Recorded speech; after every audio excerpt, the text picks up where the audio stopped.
कुरिन्थियों के नाम संत पौलुस का दूसरा पत्र। कुरिन्थ में ईश्वर की कलीसिया तथा समस्त अखया में रहने वाले सभी संतों के नाम पौलुस, जो ईश्वर द्वारा ईसा मसीह का प्रेरित नियुक्त हुआ है, और भाई तिमोथी का पत्र। हमारा पिता ईश्वर और प्रभु ईसा मसीह आप लोगों को अनुग्रह तथा शांति प्रदान करे। धन्य है ईश्वर हमारे प्रभु ईसा मसीह का पिता, परम दयालु पिता और हर प्रकार की सांत्वना का ईश्वर। वह सारी दुख तकलीफ में हमको सांत्वना देता रहता है, जिससे ईश्वर की ओर से हमें जो सांत्वना मिलती है, उसके द्वारा हम दूसरों को भी उनकी हर प्रकार की तकलीफ में सांत्वना देने के लिए समर्थ हो जाएं।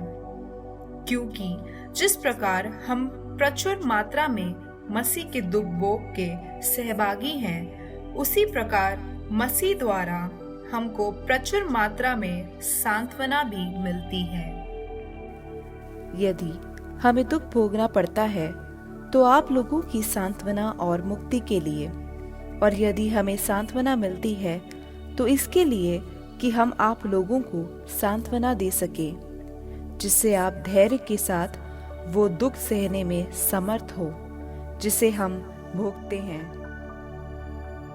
आप लोगों के विषय में हमारी आशा सुदृढ़ है, क्योंकि हम जानते हैं कि जिस प्रकार आप हमारे दुख के भागी हैं, उसी प्रकार आप हमारी सांत्वना के भी भागी होंगे। भाइयों, हम आप लोगों से ये नहीं छिपाना चाहते कि एशिया में जो कष्ट हमें सहना पड़ा, वो बहुत ही भारी और हमारी सहन शक्ति के परे था।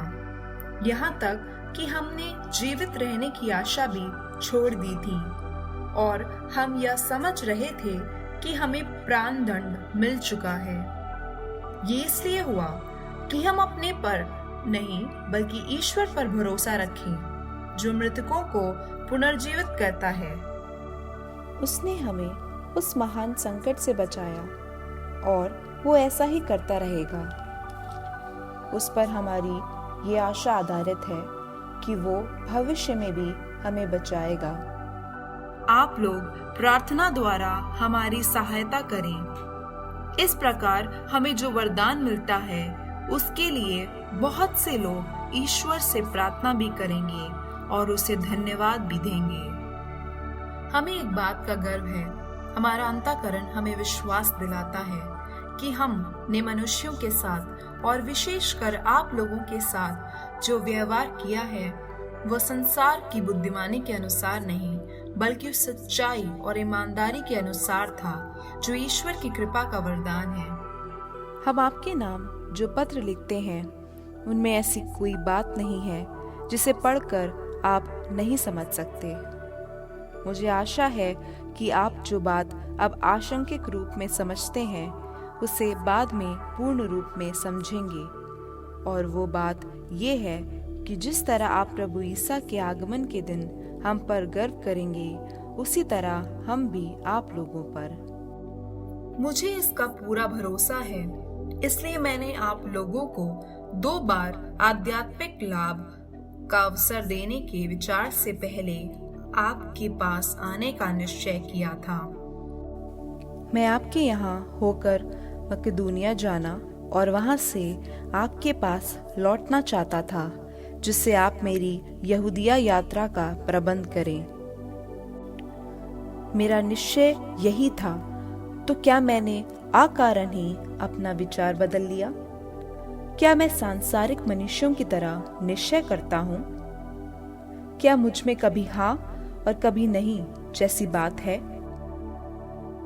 ईश्वर की सच्चाई की शपथ मैंने आप लोगों को जो संदेश दिया, उसमें कभी हाँ और कभी नहीं जैसी बात नहीं है, क्योंकि सिलवानुस, तिमोथी और मैंने आपके बीच जिनका प्रचार किया, उन ईश्वर के पुत्र ईसा मसीह में कभी हाँ और कभी नहीं जैसी बात नहीं, उनमें मात्र हाँ है।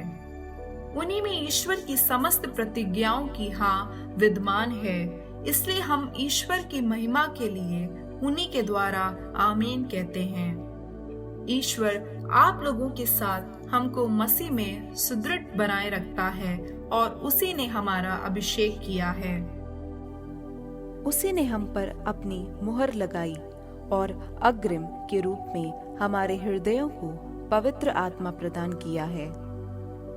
मैं ईश्वर को साक्षी बनाकर अपने जीवन की शपथ खाकर कहता हूँ, मैं इसलिए अब तक कुरिन्थ नहीं आया कि मैं आप लोगों को दुख देना नहीं चाहता था। आपके विश्वास पर मनमाना अधिकार जताना हमारा उद्देश्य नहीं है। हम आप लोगों की सुख शांति के लिए आपके सहयोगी हैं और आप लोग तो यूं भी विश्वास में दृढ़ हैं।